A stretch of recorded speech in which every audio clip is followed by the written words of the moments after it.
Hi, and welcome back to another episode of the Big DK Energy Podcast. My name is Danny K, or the DK in the Big DK Energy, and I'm actually currently here in South Florida visiting my family, and I'm actually heading back to Orlando soon, but I thought I should catch up with an old friend right before I head back, and so he was one of the all-stars on my fraternity's sports teams, not just one, but every single sports team, and now currently he is a teacher and football coach for Liberty Elementary School. Liberty Elementary School, that's right, starting them young. And so we're going to learn more about his story, about what goes on in his mind as a coach, and find out more about this interesting character that I knew back in college. So without further ado, please help me in welcoming today's guest, Mr. Craig Vanek. Thank you. Of course. Welcome to the show, Craig. Appreciate it. I'm very, very happy to be here. Awesome. And that deep voice, I haven't heard that in years. I feel like I should be at the 8 o'clock smooth jazz hour. You would be a good smooth jazz DJ. I can hear you. This is Craig Vanek. This is 105.9. 105.9 Light FM? Exactly. And that's Cooper, Craig's dog, in the background, making all the noise and rustle. So, we are here in South Florida, where you're originally from, correct? Yes, correct. So I was born in Connecticut, but I was raised down here since I was 2-3 years old. Yeah, you're from Pompano, right? Yeah, so I went to high school in Pompano. So did you know Kodak Black? We actually, his middle school is in the same neighborhood, so I definitely feel like I could have ran it. I knew people that know him, actually. I am one friend removed from Kodak Black. The guy that I play softball with is actually really good friends with him. That's pretty sick, actually. Have you ever met him personally, though? I have not met him. So I saw him at a Panthers game, actually. Oh, I remember that infamous Panthers game. Oh, you saw everything that happened. Yeah, I was literally taking Snapchat videos of the events. That was awesome. And do you know what the funniest thing was? The GM and one of the alumni for the Panthers, one of their best goalies ever, was in the booth right next to them. So, oh, yeah. Roberto Luongo. That's right. Roberto Luongo. My brother is actually good friends with Roberto Luongo. That's he knows him pretty well. That's pretty sick, and as a Panthers fan growing up, that's a lot for me. Oh, yeah. And I think Roberto lives in Parkland. Oh, I wouldn't be surprised. Actually, my cousins grew up there. But we know that us being from South Florida, we definitely know that this is a hotbed for football recruiting, and if I'm correct, you played back in your day, right? Yes, I did. I played tackle football since I could pretty much run as a child. So South Florida produces more professional athletes in the NFL than any other county in the whole entire country. It's Broward and Dade. Not surprised. What position were you again? You were quarterback? Yes, so I did play quarterback in high school. I played quarterback, and I also kicked and punted. Yeah, it was definitely an experience. I gotta check everything myself because, I'm a one-man team here. But that's pretty sick, actually. And also, if I'm correct from your stories, you played with a guy who's pretty well known around the league, actually. So, yes, I did grow up with Calvin Ridley. That's pretty sick. That's a fact. I mean, he's a good friend of mine growing up. Do you still talk to him? Brother. I have not talked to him in a little while, but I did see him like a year and a half ago, oddly enough, at the casino. I ran into him. So that was pretty ironic and right now. Did he remember you? Yeah, he knows me by name. If he saw me, he would come up to me and say hello. Nice. We were good enough friends. He wasn't like my best friend growing up, but if he sees me, he'll be like, "Yo, what's up, Craig?" He'll come up to me and have a conversation, ask me how I was. That's awesome, man. Well, that's still pretty cool to have someone in the league that you know, especially someone as big as him. Oh, wait, he's still on the Falcons. Okay, I thought he got traded or something like that. No, he is, he's still currently on the Falcons. Still their number one receiver? Yes, he is their number one receiver. He's doing well. Awesome. And actually, you're kind of not continuing football, but you coach, if I'm not mistaken. Is that correct? Yes. This past year in particular, I coached at Park Vista High School over in Boynton Beach. Oh, wait, that's where my cousins went. And actually, that's where I was supposed to go, but due to overcrowding and rezoning, I was actually rezoned for Olympic Heights in Boca. We played against Olympic Heights. Probably destroyed us, right? We did destroy Olympic Heights. Not surprised. Correct. We had a good team this year. I personally think we had a playoff team, and unfortunately we did not have the opportunity to play in the playoffs because just losing a couple close ones that I still feel like we should not have lost. That's always those games. But what position coach are you exactly? So I was the quarterback's coach, and I also helped with the kicker as well. That's like two polar opposites of the football spectrum. I mean, of course, all members of the team are important, but, you have the shot callers, and then you have the kickers, who everyone's like, oh, yeah, as long as you just kick it and it's good, that's all that matters. generally the two biggest difference-making positions if you think about it. I mean, quarterbacks are kind of the leaders on offense, and then kickers. If you don't have a good kicker in tight games when you need a field goal and you can't trust the guy from 40-45, it makes a big difference. So, I mean, you look at some of the best teams in the NFL. Bengals made a big run this year in the playoffs to get to the Super Bowl, and a big part of that was how good their kicker was, Evan McPherson. That's right. I remember people raving about him. He's number 3, right? Yeah, I believe so. He was a stud this playoffs. He was big time for them. Guy had ice in his veins. Of course. That whole team had ice in their veins, especially Joe Shiesty. Mm-hmm. Good old Joey. Yeah, and ironically, it was our college's team that got him on the track that he is on now. Yep, we knocked him into being good. So I guess you're welcome, NFL. Your next cash cow is a result of UCF, so yeah, you're welcome. Yeah, we're tied to everything at UCF.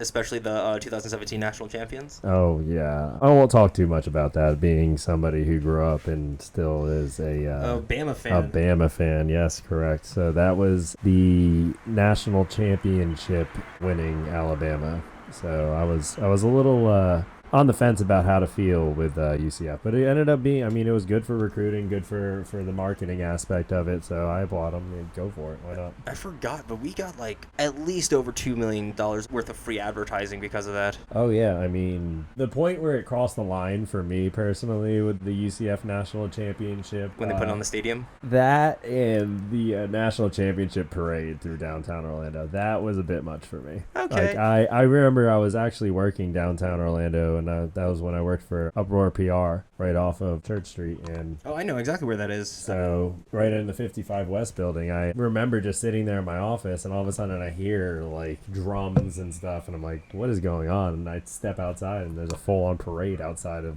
the building, and I'm like, oh no, like, come on, you crossed the line. I'm trying to work here. Yeah, exactly. That whole national champion thing, man. I remember actually I was at the UCF-UF game at the Gatsby Bowl this past December, and there were a bunch of UF fans talking crap to us. I remember this one guy going, man, you guys ain't no national champions. And then we moved seats. Otherwise, I would have rubbed it into that guy's face that we won that game. Yeah, I'm still very shocked and surprised that UCF was able to win that game. That was crazy to me. But this year was rough with injuries, and it was so up and down for them that to turn around and beat UF and the Gatsby Bowl was pretty good for them. It was a good end to the year. It was, especially like you said, recruiting. I mean, I think as of today, April 17th, we just landed a 4-star defensive end. That's good. Yeah, and he's from Lakeland, I think. Okay, very important to recruit in Florida. I think that... especially locally. I mean, these kids, they want to stay close to home. Exactly. Lakeland's right down the road pretty much, and Gus Malzahn, he's a defensive guy, so I think that one of the things that it's going to happen over time for UCF is they're going to have a little bit of an identity change. It's not going to be, hey, let's go fast and score 70. It's more so going to be have good drives and play good defense, which shut them down. Yeah, which is odd because it used to be like, all right, we're going to race you to 50.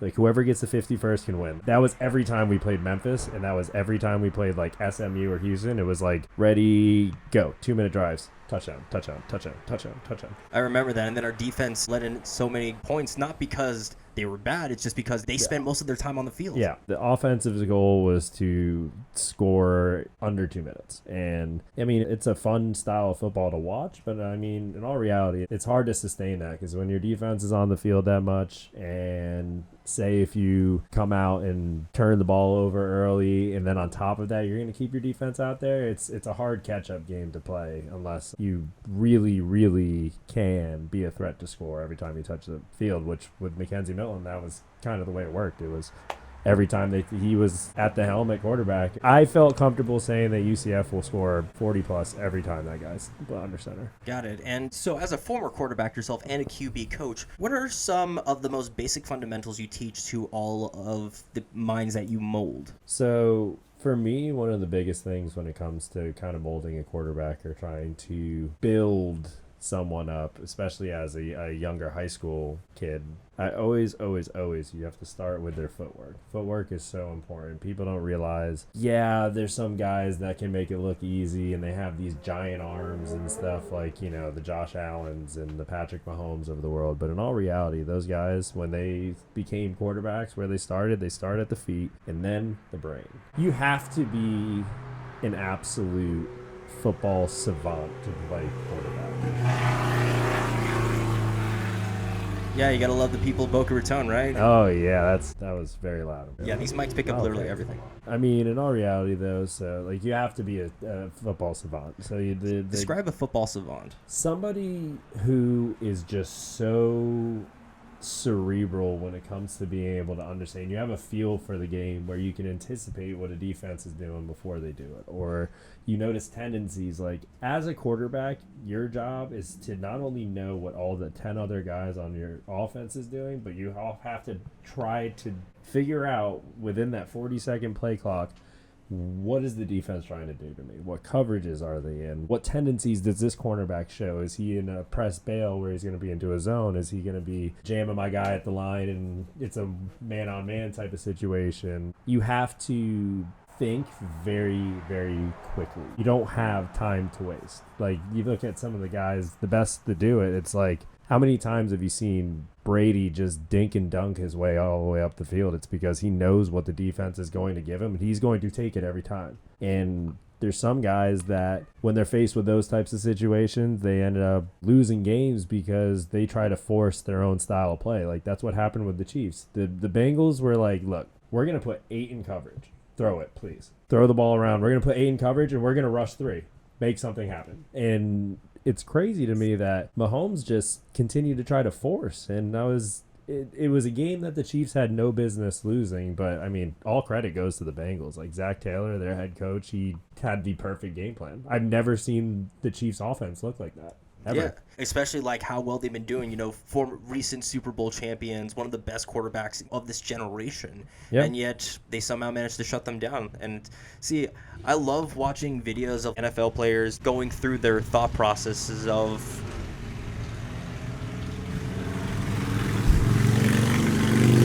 this is amazing. All right, there's not a third one. But yeah, so it's just cool to me to like see all these players, and throughout these plays that, have been some of their biggest plays, it's amazing to see what goes on in their mind. For example, one wide receiver that I really respect, even though I feel like he's not spoken about as much when he was in, kind of though, was Doug Baldwin. Oh yeah, you got kind of almost like a carbon copy form of Doug Baldwin and Tyler Lockett. They're both just a little bit of an undersized guys, but I mean, Doug Baldwin went to Stanford. He's no slouch when it comes to the mental part of the game, and that's kind of not at all. He was dialed in. Oh yeah, I mean, you couldn't really defend that guy. He was good against zone. He was good against man. He was so annoying to play against as like a team. Like the Cowboys, every time we played the Seahawks, we always struggled with that guy.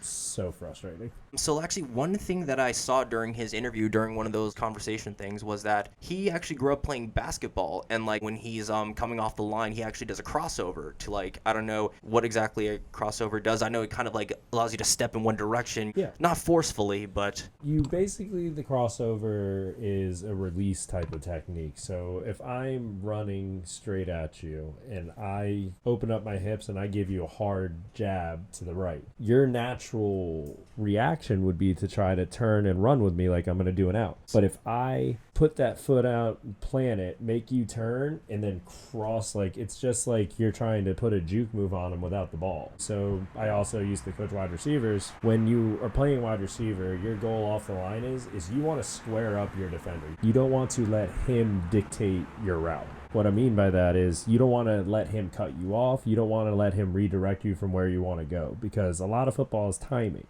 So if I'm a quarterback and I know, okay, I got this guy running a post in practice because we've run this 1,000 times, I know that it's going to take me 3 seconds to get into my drop, and I'll have one hitch step, and I know where I need to put that ball at that point based upon the repetitive practice part of it. But if the wide receiver gets a bad release on the line, or say he doesn't square up his defender, he doesn't get on his inside shoulder, and the defender forces him to the boundary, it messes up everything. It messes up the timing, it messes up the location. So messes up the entire play if you really think about it. Well, yeah. I mean, I know you know about it, but for people who don't know football, the crossover is not only a basketball move. There's a million of them that, I mean, if you're athletic pretty much. Just like you? Yeah, I will play sports until I can't anymore, that's for sure. I'm pretty sure even then you'll find some, like, I don't know, wheelchair league of some sort. Oh man, golf, baby. Golf till the end. That's my next goal, is to become just average. I'm not that great right now, but I'm going to keep chipping away at it. Got it. You've been a golfer for No as pun long. intended. Chipping away at it. I saw that. Nice. So, like, have you been golfing as much as you've been walking, kind of thing? So as of late, I'm trying to go to the range 1 or 2 times a week. I got a big tournament coming up in May, the Flex Invitational for Alex Jarrett's birthday. The Flex Invitational. The Flex Invitational. The infamous Flex Invitational. I got my shout out to my partner Miles. We're gonna win the Having Most Fun award. That's the most important one, other than most inebriated. That was originally the route that I was gonna go. So I mean, it could be that too. You never know. True, but it all depends. Because if you drink the right amount, then yes, it is an award. But if you drink too much, then you're in the loser bracket because you threw up. Yeah, that's true. I think you definitely gain strokes if you throw up on the golf course. That has to be a rule. We're gonna put that theory to the test to see how much we can really push ourselves. Yeah, because unfortunately we can't drink like we did back in ZVC. I look back at some of those nights and I just think to myself, I don't know how. Yeah, I have some pictures of you and you just don't seem like you're there. Oh yeah, I'm sure. I have a few of those. My senior send-off alone was enough. I'm glad I could keep those memories for you because it didn't look like you could keep them yourself. They were in and out. In through the eyes, out through the ears. There we go. But speaking of going in through the... What, did you say going in through the ears? In through the eyes, I'm seeing things, and then out the ears memory. I don't know if that even makes sense. Yeah, I decided. It does. Speaking of coming in through the eyes and going out the ears, quarterbacks calling plays. You know how everybody, when they try to pretend they're a quarterback, they just make up any kind of color and then like say a random number and then they say hut, hut, hike. Yeah. They hear that on TV and they repeat that because that's what they heard. Now, do quarterbacks just yell that, or is there an actual point to that? Yeah. So part of the most interesting thing with football that a lot of people don't understand is just there are so many times in the NFL you'll call 1-2 plays in the huddle, you get to the line, and the quarterback, all of that verbiage that he's doing, some of it are just straight dummy calls to make the defense think that they're doing one thing, like but Omaha? a lot of it means something. Yeah, like Omaha, exactly. Like Peyton Manning saying Omaha never meant anything, but he felt like the defense would try to pick up on what it meant, and he used that to his advantage. So, I mean, in all reality is like all what's being said before line of scrimmage, it's almost like in baseball. In baseball, a third base coach could be giving the runner across the diamond, he could be giving a bunch of signals, and they have what's called an indicator. So, for instance, when I used to play baseball as a kid, I remember my coach would slide his arm, like he would slide his hand up his arm to say steal, like swipe. Mm-hmm. But if he didn't touch his hat, then it meant nothing. So he has to touch the hat and then go like that for you to be like steal a base. Yes. So it's the same thing in football. Like I could be like, all right, blue 98, check zebra, check zebra, check zebra. And then that could mean nothing. But if I'm like blue 88, check zebra, Miami, or something like that, that could mean, okay, if Miami is ending my cadence, that means that whatever that zebra call is, or check zebra, whatever that call is, we're running that now. That first play is out. So it just, there's checks that they make it so the play will be completely changed. Has there ever been a time when you were a quarterback that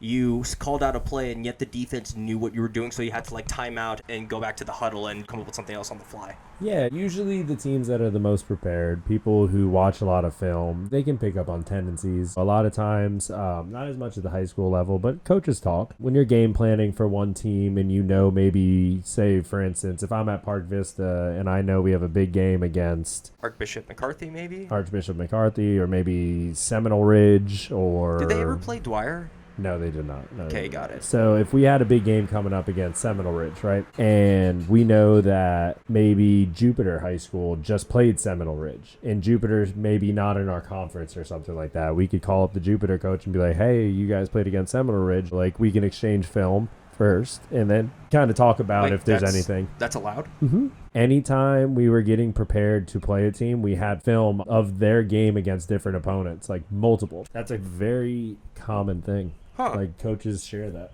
I did not know that. I thought it would have been like, not illegal like the police would come to your house, but like illegal in the sports sense. Yeah, no, it's surprisingly, it's almost like a social media in a way for coaches called Huddle, where a lot of... Isn't that where a bunch of players put up their tapes so that they can get recruited? So highlight tapes, usually there's kids that will put their stats, all different kinds of stuff, yeah. So you have a Huddle account, and we would have game film, we would share it, because you just literally can share the film with each other. So like there would be a coach that would share film with us, and then we would share it with them. Interesting. Yeah, I would have thought that that was not allowed, and that, you know, you had to have someone like in a hoodie with the hood up and then sunglasses, kind of recording from like behind his jacket in order to get stuff on the other team. Yeah, surprisingly, no. Yeah. Man, this guy's playing really loud Hispanic music. Is that the thing to call it? Yeah, there's a box in the middle of this guy's parking space, and I wonder what put that there. Interesting. Oh, I think that's their home spot. Yeah, so I wish I would have came up with the concept of huddle. Like, you ever think about something and you're like, it just seemed like it was so easy. Right. But I guess it's obviously not. Like, how many ideas there were that I was like, come on, I could have thought of that. Why didn't I think of that? Right. A social platform in which coaches could share each other a game film that isn't like Facebook or some kind of email, stuff like that. Yeah, because not going to lie, even Google Drive and Dropbox can give some trouble sometimes when it comes to uploading and downloading footage. So yeah, I mean, it's just so crazy to me that, especially once, I mean, I know it kind of like was like trickle effect of almost like MySpace had to be MySpace, so then Facebook could be created, and Facebook had to be Facebook, so then Instagram could be created. Then we had to Vine had to be created to create TikTok, which is literally Vine for all of you that is obsessed with TikTok. TikTok is Vine. Yeah, it's pretty much what it is. It's newer Vine, yeah. Yeah, it's new Vine. Vine was way better. Oh, I loved Vine, like the funny video compilations. Oh, absolutely. Oh, man, those are great Free to watch. avocado, fuck your chicken strips. Yep. What's another one that you liked? I mean, I'm a sucker for, I'm okay saying this, is anything like animal related, all the funny animal videos. Oh, of those course. are the best. And wholesome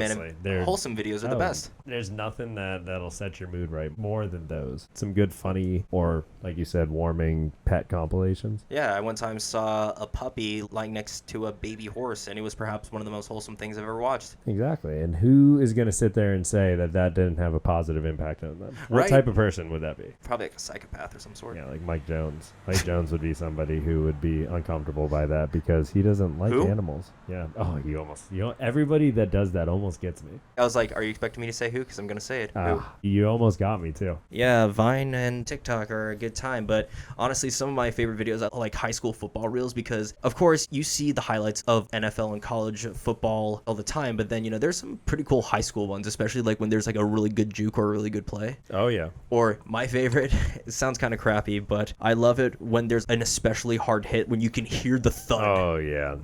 I've been on both sides of those. Fun to do, not fun to receive. Have you ever played defense? I have. I was not defense oriented, though. I was always offense. I played cornerback before when, like, youth football. There was a couple plays in high school that I played to safety. Random stuff here and there, but defense was not my thing. You had to Ed Read it? Yeah. Yeah, some Ed Read it. That was more so at the intramural days. Those were my Ed Read days. So this is actually something I never really told anybody because I've always been embarrassed of it, but oh well. I almost got into flag football, but instead I had a choice of either that or horseback riding, and for some odd reason I chose horseback riding, and ever since then I have completely regretted it because I'm like, damn, I would have really liked to have played football. But I grew up playing hockey instead, and so it was fun, don't get me wrong, but I would have wanted to at least tackle one person because I feel like it's fun, but at the same time I feel like it's not fun if you incorrectly perform a tackle. Yeah, so it definitely, there's certain scenarios where it can hurt pretty bad to actually just make a tackle, the collision. Like if you're thinking about someone running full speed at you and then you're running full speed at somebody or on an angle and then you meet, there are certain scenarios where we see it all the time in football where defenders get hurt making those big hits because you're talking about the equivalent of almost like getting into like a small car crash. Like it's like a car accident, especially like once you get to like the college level. Those are some big boys. I got hit by a D1 athlete, a few of them, of course, playing in South Florida, but I've been hit with a few people where it literally felt like I had whiplash from getting hit so hard. Did Calvin Ridley ever give you the business? Nah. I mean, if I was guarding him, yeah, because he gives the best cornerbacks in the world. He gives them the business on the regular. That kid he can play. You tested him out, though, so technically, you know, his success is due to you, so good job, Craig. Yeah, I'll take very, very one iota of credit. That's it. How many mufflers are in this city? This is amazing to me. Yeah, especially in this particular area. It seems like they were like, wait, there's a podcast outside. Let's go drive by them and create as much noise. It's like, I don't know if you watch South Park or not. Oh, I do. Do you know that episode with the motorcycles when they were going? Yes. I know exactly what you're talking about. But yeah, even though that I've actually met a few of like the UCF linemen, and I still can't fathom how big those guys actually get, like especially defensive tackles. Like, oh yeah, when you get into a big time college campus and say you're a defensive lineman that weighs 240, but you got a pretty big frame, and then next thing you know, they could put you up to 280, 290 in a year. They'll pack pounds on them. It's crazy. It is crazy. Also, what is crazy is the size of offensive linemen, but it's also crazy not just the size of them, they're like mobility. Yeah, people don't realize it. Some of the sweetest feet in football are offensive linemen. There are offensive linemen that'll take like ballet classes and stuff to be light on their feet, and they're some of the most nimble people. It's impressive. You're talking about there are defensive and offensive linemen that are 6'7", 6'8", 330 pounds that are moving, like big guys that they look like they can't move. Yeah, they look like they're quote unquote fat, but you realize that's all just muscle. Yeah, you're talking about literally some of the strongest men in the world. It's so freaking cool to watch because you're like, I can't even fathom this, but for them it's like, yeah, I gotta eat like 3,000 calories, or if I am to have a good day. And it's just like, wait, 3,000's on a good day? Wait a minute, that probably sounds like their bad day, actually. Yeah, I mean, prime example to look up if you ever have the time to is Joe Thomas. If you look at Joe Thomas, one of the best to ever do it. One of the best offensive linemen used to play for the Browns, and he was talking about his meal plan, and he would literally talk about eating. He lost so much weight after he got out. Yeah, he's doing MMA. He's fighting. Well, not like actually doing MMA. He's training to fight. Not training to actually fight like professionally. He's just for the fun of it. For the fun. That's how he's like gotten in shape. But he, I believe he was talking to Dan Levitar, is like my favorite podcast actually, and he was just talking about the brutal, like you had to eat when you were not feeling like eating. You still had to force it down. And that sounds horrible. He talked about the calorie intake, and I wish I could remember, because he was like literally talking about he would eat like a whole box of like Girl Scout cookies. Like Are you a whole for real? box. Yeah, and then he would drink 4 glasses of whole milk. Literally, it was like the most disgusting. He had like a regimen that he had to follow to stay at 300 and something pounds. Damn. I mean, I thought I used to eat a lot, but good Lord, that was like their job. That's literally their job, to eat. Yeah, isn't it? It's still crazy to me. Like some of these people, they just, the ability to keep that kind of weight on, and it can't be healthy. And still be able to like move that nimbly. In fact, not football, but kind of the same principle. Actually, I learned in his autobiography or in a book about Kobe that Kobe, in order to get his footwork up, he actually did tap dancing lessons. Oh, I'm sure he did. It's the very, very common thing for our athletes to take like dance classes, ballet classes, like pretty much anything. So I know we spoke, that footwork is the most important thing, especially when you first teach quarterbacks. Why is the footwork the most important part? That is the base. When it comes down to building a quarterback, you want to start off with feet, because that is where you kind of get your power from. It's a lot harder. Your feet and your hips, you need your hips just like in baseball. It's you're driving through throwing the ball. You need to have that strong base to be able to get the ball to where you want and to get it at the speed that you want. Can you imagine, like, if you jump and throw something like this is like what I tell my quarterbacks all the time, and I make them look ridiculous. I'm like, all right, I put somebody 20 yards out and I'll say, jump and throw them the ball. Like, jump, and while you're in the air, throw them the ball. And so what's the whole point of that exercise? It's to show them that like you have to have a solid base to be able to get any sort of zip on. Oh, because when they're up in the air, they don't have anything to push. You don't have anything to push. All you have is your arm. So I tell them, I was like, you cannot throw a good ball without having a strong base. That, and also another thing that impresses me about linemen and any kind of football player in general, that's how vertical they can get when they jump. Yeah, I mean, a lot of even the 6'4", 6'5" offensive linemen can get up and dunk a basketball, and it's like you're talking about bringing a lot of weight up to 10 feet, and the amount of power they have in their legs, and to be able to drive up and throw a ball down, it's like super impressive. I think that the big guys are some of the most athletic people on a field. It was a Chiefs play, and I think it was a defensive lineman named Dontari Poe who took the snap. He stopped and then threw the ball over, and the guy caught it. I forgot who it was, but just what you said reminded me of that play, and I thought, dang, this guy is big, but he just threw a touchdown. Dontari Poe, I'm pretty sure, is actually also the defensive lineman that he can do like a back handspring. There are offensive linemen and defensive linemen in the NFL that can do like back handsprings. They can do backflips, and it is the most impressive thing. I've never seen that. When I get back to Orlando, I'm looking it up. The physical feats that these guys can do, it's literally physical feat. Yeah, physical feat. Yeah, I mean the puns and just dropping them all in. You're just dropping them like bombs. Oh, and speaking of bombs, quarterback. Oh, yeah. You got to have that base to be able to throw the bombs. Absolutely. So when it comes to quarterbacking, is the quarterback usually always the captain of the football team? Generally, yes, because one of the most important factors in being a quarterback is you have to have the team has to have faith in you. So in all reality, it's like if you lose the faith of your team, you're not considered a leader. Usually, a lot of times when it comes to, some quarterbacks that get run out of town, it's because they lost, like their team loses faith in them. And the quarterback is almost like the face of your team in a way. Because if you think about it, what's the position that the average fan knows the most?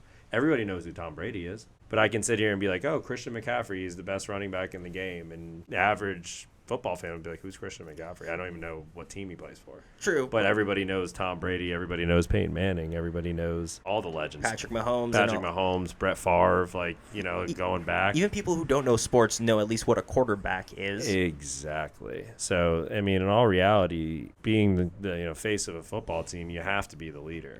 So, my opinion, the quarterback does need to be a leader on the team. Well, I would hope so because he is the one calling the shots. And, I mean, it seems like, though, that other members of the team can be a captain, though. Like, for sure. Because it seemed like Shaquem Griffin, even though he wasn't the quarterback, he was a one-armed, was he linebacker or defensive end? Yeah, he was what we call like a 3-4. He's technically an outside linebacker, but the majority of the time he was rushing the passer. So yeah, okay. He's an edge rusher. If he were to be put in the draft today and not when he was drafted, he would be considered an edge rusher. So an edge rusher is kind of like a hybrid LB of some sort? Pretty much. It's like a stand-up linebacker just hanging over 2-point stance instead of a 3-point stance more often than not. But to what you're saying is, I would say generally on the football team, you have a captain of the offense, you have a captain of the defense, you have a captain of the special teams. Like, there's different leaders inside of the locker room. Got it. But usually the quarterback has to be the one overall, or is that mostly given to the head coach kind of thing? Yeah. So the head coach is generally your overall leader. But the quarterback, I mean, in all reality, especially coming from a guy that, played the offensive side of the ball,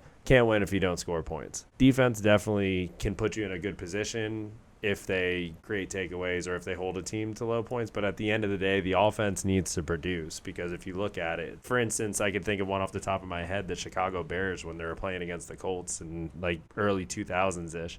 And the Colts, that was Peyton Manning finally getting over the hump. But the Bears were there off of defense and special teams. Rex Grossman was not a good quarterback at all. He was he literally was put on the field. He is the worst quarterback to start a Super Bowl in recent memory, that I can remember. Still, it's miraculous to me that Bears team made it to the Super Bowl. And fittingly, they lost. Their defense was absolutely amazing. They just could not put the ball in the end zone.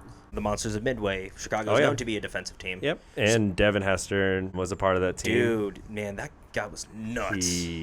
Speaking of South Florida, that is a South Florida. Wait, where is he from? Miami. Miami, went to Miami. He is Miami through and through. 305. He is 305. So, since you've always been on the offensive side of the ball, what do you feel about the phrase defense wins championships? I can agree with it. Offense wins games, defense wins championships. And reality is it's a machine, you need both sides working for it to go. It's situational based upon what the game calls for. For instance, the Buccaneers against the Chiefs in Brady's first Super Bowl with the Bucs. Defense won that game because they literally held the Chiefs down and they suffocated their offense. And when that type of thing happens, where if I'm playing offense in that game and I'm sitting there and I'm watching Mahomes run for his life every single play, then I'm like, oh, we're in control here. That defense will give you the confidence as you go on the field. You're like, all right, I can play loose right now because I'm in full control and I can do my thing out there without having to worry about, oh no, Patrick is going back on the field. They're going to score a touchdown, because I'm watching our guys with rushing 4 just absolutely beating him into the ground. So, I can go out there and be like, you know what, I can play loose because I know my defense got my back. So, defense in that case won the championship. It's always a great feeling when you can actually trust your teammates and whatnot. Oh, yeah. I mean, in the game before the Super Bowl, when they played against the Packers, the Bucs had a few defensive stands at the end of the game that ended up being the difference maker. So, I can agree with it. I guess defense, you can say, wins championships. I'll give it a pass. Okay, sweet. Actually, that kind of reminds me, I was watching a video about what made the Rams so successful, but at the same time, what kind of led to their, not downfall, because obviously they just won the Super Bowl, so they obviously are not that bad of a team, but it seems like a lot of Sean McVay's earlier schemes were all based on running, and so since I never played football, this is what was explained to me, was that the defenses noticed that the offensive line for the Rams would open up the holes and, really push them down the field in order to get the running backs to go through and get yardage, but then apparently they re-changed their defense formats where all the guys who are up front really made sure to hold the line up so that the runner couldn't get through or whatnot. That guy is an absolute genius. Isn't he the youngest? He's the youngest head coach in the NFL, I believe, still. He's literally in his mid-30s. But we have friends in mid-30s. Yeah. Yeah. I'm almost 30. Oof. All right, enough. Honestly, I don't even want to get into that. Well, you don't look a day over 23. I'll take it. I would love to be 23 again. That sounds wonderful. I'm down to go back. But yeah, McVay is an odd human being. Like, you can go up to that guy, and people attest to this all the time. They could be like, hey, so do you remember the game-winning drive week 3 against so-and-so's team, right? Mm-hmm. He has a recall where he can legitimately tell you every single play call. Listen to that guy talk about games earlier in the year, and it's very freaky, his retention. So is he what you would consider a football savant? Oh, yeah. Yeah, that guy is an absolute genius. The only thing that he had run into previously that had stopped him was Belichick, pretty much. And that was a snooze fest, that Super Bowl. Oof. Yeah. Oh, well. Who are some of your favorite head coaches growing up? Some of my favorite head coaches growing up. And we're speaking NFL? NFL or even college. Well, I got the utmost respect for my savior of Alabama, Nick Saban. Oh, yeah. I know Miami fans. All right, I know Miami Dolphin fans. I got you. Miami Dolphin fans probably don't love to hear that, but Nick Saban, that guy is amazing. What years did he coach the Dolphins for again? It was, I'm pretty sure I was in middle school. Damn, that long ago? Yeah. I mean, that's when I was in middle school, too. That's why I say, damn, that long ago? Yeah, my 10-year high school reunion's coming up. Don't remind me of that. Yeah, they actually just posted that in my thing, too. Oof. And I'm thinking, who goes to a high school reunion? I always thought that was stuff that was made in cartoons. Nope. I'm signed up to go to mine, which is still kind of crazy to me. Yeah. You know what? I'll see if we have one, and if we go, I just want to see, what everyone's thinking. Because, honestly, I feel like we all look the same to each other, but then it's some of us have kids already, and I mean, what's crazy is that there have been instances where I've ran into kids that I went to high school with 10 years ago, and most of us are completely different people. You know what I mean? We were 14 to 18. It's awkward year set. Yeah, we were little shits. Yeah, we were little shits for sure. And it's just crazy now. It's you look back at it and you're thinking back at it, I am a completely different person. High school me would not recognize me now. Dude, honestly, I couldn't speak to anybody in high school, or barely, and now And now you have a podcast that revolves around talking to people, which is, it's pretty impressive how just the human nature in general, how we evolve. Especially if you allow yourself to evolve, because some people, don't get me wrong, change is super scary and it's super difficult at times, but I kind of came to a realization that I have goals in life and I'm not really going to get to achieve them if I just stay in the same place. Yeah, exactly. And you got to have a growth mindset. So it's important. It is important. What's one major difference from the time you were in middle school to now that you are super proud of? That's a good one. I would say learning to step out of my comfort zone is probably one of my proudest things, because there's a lot of people that are, like you said, either scared to change or scared to put themselves in a scenario where it's not easy at first. I pretty much during the summer decided, you know what, I'm going to be a teacher. Nice. And you know how scary that was to think that I was going to be, teaching children. Especially since I knew you back in college, that seems very scary. Exactly. People are telling me all the time, they're like, you're a teacher of all things. It's what are you teaching them? How to dip and chuck footballs? Yeah, pretty much. Honestly. I mean, sometimes it still blows my mind that I'm a teacher. It's crazy. It really is. As kids, we kind of think of teachers as, they're adults. And I used to think that teachers actually lived at school. I mean, there's people that still think that. Yeah, but then, whenever I saw a teacher out in the real world, I'm thinking, holy crap, you actually have a life outside of school? right? Isn't that crazy? There are people that see their teachers at bars and stuff. Oh, yeah, that's right. In fact, I've actually heard of a few people who, like, went back to the hometowns and they even, like, smoked pot with their teachers. Right? You gave me an F. Now hit me up with a dab. There are people that hang out with teachers. Like, I knew somebody actually in college who they had a sibling that, like, ended up marrying one of their high school teachers. That is disturbing. Wait a minute. So she was a student when this guy was still a teacher? So I believe this person was in their class in high school, and then once they had graduated, like 2 or 3 years later, they started dating. Huh. See, it's like for college, there's always those love stories of like the student falling in love with the professor or the personal assistant. It's like, okay, I guess that's kind of odd, but they were both adults, but still. I mean, granted, it's not like he married a kid, but still, it's just weird to think that, man, I remember hating this guy back in, in high school, and now I'm marrying him. You know what I mean? That just sounds odd. Yeah, I mean, I don't understand how some of these things come to fruition, to be honest. It's pretty crazy to me. It's 2022. Nothing surprises me anymore. No, that is also true. Nothing should surprise us. All right. Well, I'm going to cut the cameras off now. I'm going to change the battery, take a sip, and we'll get into the question round. All right, sounds good. Yeah, I guess we have been able to surprise ourselves from our time in younger school grades. But do you know what isn't a surprise? What we're about to go into, which is the bonus question round, my favorite part of any Big DK Energy episode. It's 10 questions that have been handcrafted for you, but are completely appropriate. So you will have a teaching and coaching job afterwards. That works for me. Excellent. So with that being said, Mr. Vanek, are you ready? I am ready. All right, let's pull these up and let's commence. Question number 1. You're passing a football with 3 of your favorite football players. Who are they? Tony Romo, for sure. I mean, even though we just traded him, Amari Cooper is one of my favorite football players in general. So I'd probably say Amari Cooper. My dog's name is Cooper after Amari Cooper. Oh, no way. So That's I awesome. told him I was messing around with my dog. I was like, we traded Amari Cooper. I'm going to have to rename you to Dak, I guess. That's just the way this works. And I would love like Calvin Johnson. If I could get like prime Calvin Johnson, that would be amazing. Oh, yeah. Megatron, he was a freaking beast. Number 2. What is your dream vacation and itinerary for that vacation? So I will say like my favorite trip ever that I've taken to this point was going to Europe with Michael Norton and Andrew Sims. And I would honestly say I think one thing that would be really cool would be going on, say, like a road trip to go to baseball stadiums. Oh, so, that's like, sick. Through summer. My goal is to go to every baseball stadium. And I want to buy a hat from everything. Every one of them. How many have you been to? I've been to Wrigley, Fenway, Tropicana, Marlins Stadium, Colorado, Seattle. I think I've gotten 6 so far. Not bad. I feel like I started like definitely not bad. 2 years ago. Yeah, it's 3 definitely years not bad ago? whatsoever. Yeah. So I like what I do is every one I go into, even though it may be a little slightly overpriced, I'll end up going and I buy a hat from each stadium. Nice. Just be careful crossing back over the border when you visit Toronto. Yeah. Remember what happened last time? Yes, I do remember that happened last time. If anybody wants to ask me about that story, you have to ask me off camera. Yeah, that's right. Only us 2 and 6 other people know what happens. But yeah, we almost got super fucked. But anyway, yeah. Number 3.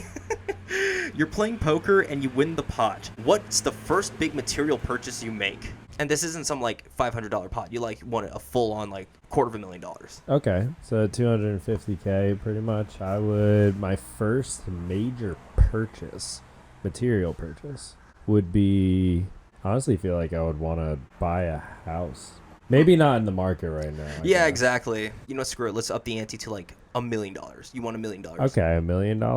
Definitely buying a house. That's honestly a good purchase to make because I'd make one, but I'm super broke right now. Number 4, you're golfing with your 3 favorite golfers. Who are they and who gets the most hammered out of you 4?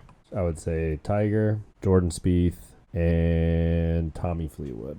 And I'm going to say Tiger would be the most hammered, not to jump on his back or anything like that. I feel like he would be the most hammered, but I think that Tommy Fleetwood would drink the most.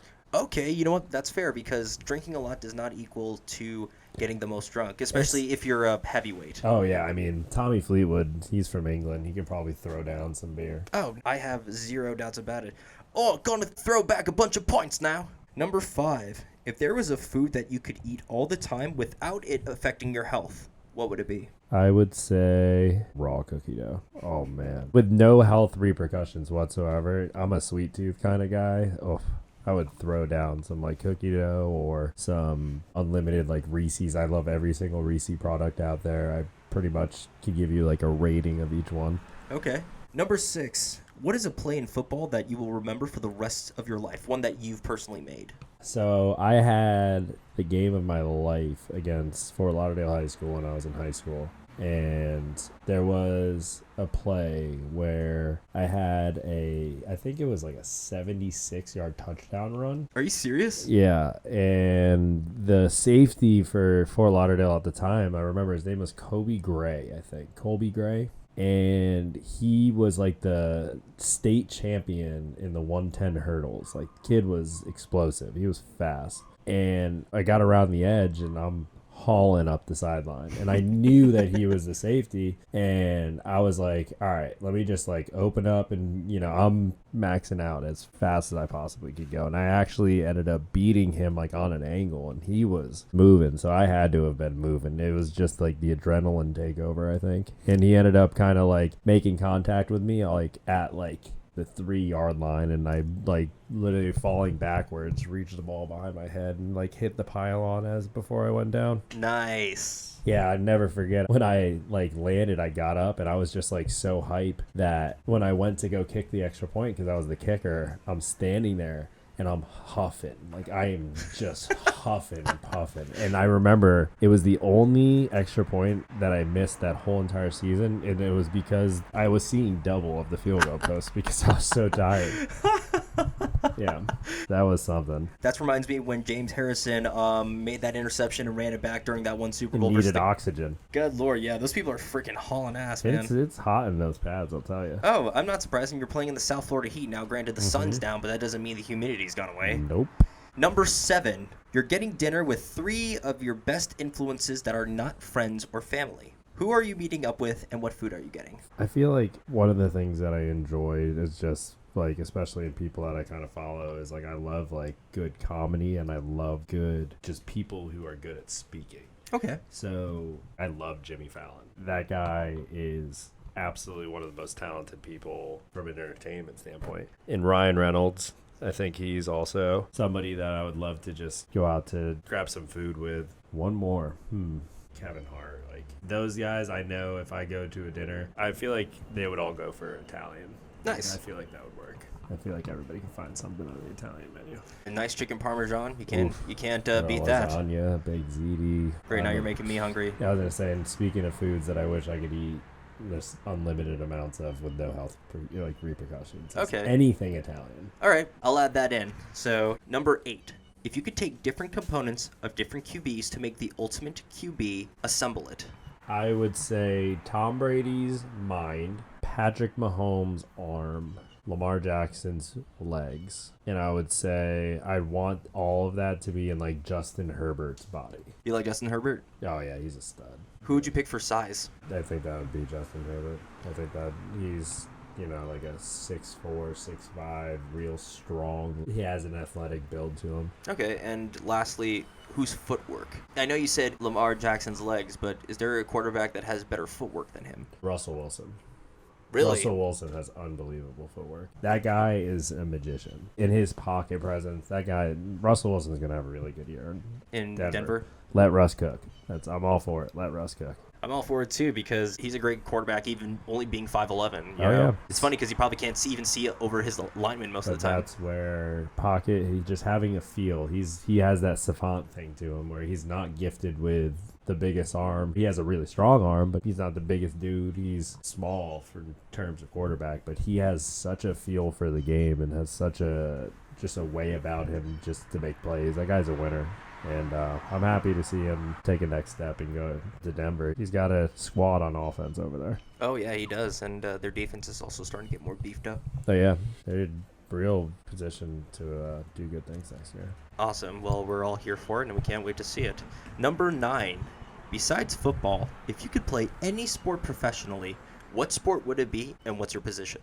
I'd want to play golf. And my position would hope to be at the top of the leaderboard. I like how you spun that answer. Good job, man. Because, like, one of the coolest things about golf to me, so Happy Gilmore is probably top 3 favorite movie of all time. Of course, like, it's hilarious. I have a Happy Gilmore, like a Boston Bruins jersey. A Bruins shirt that has Gilmore number 18 on the back. I love that movie. Excellent. And if you make the cut in golf, you make money. All you have to do is make the cut. And that's why, like, it was funny. He wanted the big checks in the movie, so he would get big checks for like 37th place for $2,000. And that's the thing is in golf, like, you make the cut, you make 40 grand in some tournaments. Like, it's crazy. Like, I'm actually curious. Let's see. So there was a tournament this weekend, and it shows their earnings. I'm gonna see what the last person of the tournament that made the cut, how much money they made. Dang, today. 40K, that's an entire salary right there. That's someone's yearly salary that somebody makes in a single weekend just by performing one of the league's places. Yeah, exactly. Like, it's wild to me. So, for instance, all right, let's talk about, like, maybe the Masters, for instance. The earnings are out for the Masters. If you made the cut at the Masters, the person, Tyrell Hatton, he made $36,000 over the weekend at the Masters to play golf for 4 days, and he was 17 over par. Really? He just made the cut. He finished 52nd in the tournament and he and still made 36 grand. Jesus Christ. If you finish 14th, you made 225K. You're kidding me. For 14th. 14th. I want to be a professional golfer. I do not blame you after that. I'll become a caddy. The beauty is caddies generally make 5 or 10% of their golfers' winnings. Like, wait, are you serious? Yeah. Caddies can make a killing. I mean, they're almost like a coach in a way. They're helping you with yardages. They're helping you with club selection. They're helping you. Like, at the end of the day, they may not have the tools to be able to do it themselves, which is why they become experts of the game. You know, I want you to attack this pin. Wind feels like it's maybe 10 to 12 mile an hour in your face, so you might want to club up, and your aiming point's here, and he's like, you want to swing 90%. Like, you're talking about, like, scientific type of dissecting of a shot. Unless these two are the same thing, it's like, would you rather use a 9-iron or a wedge here? Exactly. It's very much so the case. Excellent. And man, we're having such a good time. We're actually at the last question already. And it's a question that I ask everybody, but the answers always vary. And that is, what is your best, most recent accomplishment? I would say earlier this week, actually, I officially passed all of my teaching certifications to get my professional license. So I passed the certification to be able to teach. But they give you a temporary certificate where you have a year to pass some of the exams that you need to finish up, whether it be like you need to pass the GK or you need to pass like subject area exams. So I first try passed the certification exams that I needed to stay as a teacher. That's so awesome, man. Well, congratulations on passing that, and congratulations on becoming a teacher. Sure, we wouldn't have thought of that, but it seems like you're doing a fantastic job. And so we are now at the conclusion of the episode. Craig, I just want to say thank you for taking some time out of your day of NBA playoffs to sit with me and catch up. Yeah, no, I had a great time. It was nice seeing you, Danny, and always a pleasure. So, I brought you on the show today because ever since I've known you, you've always been sport savant savvy. So, yes, I can watch those videos of NFLers always explaining their mindsets, but yet to hear from a direct source, one that I can hear more in depth. I really learned what goes on in a quarterback's brain, and plus, especially learning about how the feet is the most important part of a quarterback, or at least for you, I think that's awesome that you at least have this rhythm down. So, for, putting in the time and effort to enrich these kids' lives so they can be better at the sport that they love. That's the reason why I think you, Craig Vanek, have big DK energy. I appreciate it, DK. Thank you so much. Thank you for having me. Of course, and we'll have all of his social media links in the description box below, and I guess if you even have a Huddle account, we'll put that there. No Huddle for me anymore. You can look me up on YouTube, though. I got a high school highlight tape. I know that some of you guys will enjoy hearing that. All right, excellent. So, yeah, we'll put the link for that in the description box below. And, Craig, is there anything you want to say or promote before we head out? No, it just, like I said, thank you for having me. I'm honestly, it's been a pleasure. I've enjoyed this very much. I'm glad you had a great time. So, with all that being said and done, I'm Danny K, the Big DK Energy Podcast, and we are signing off. All right.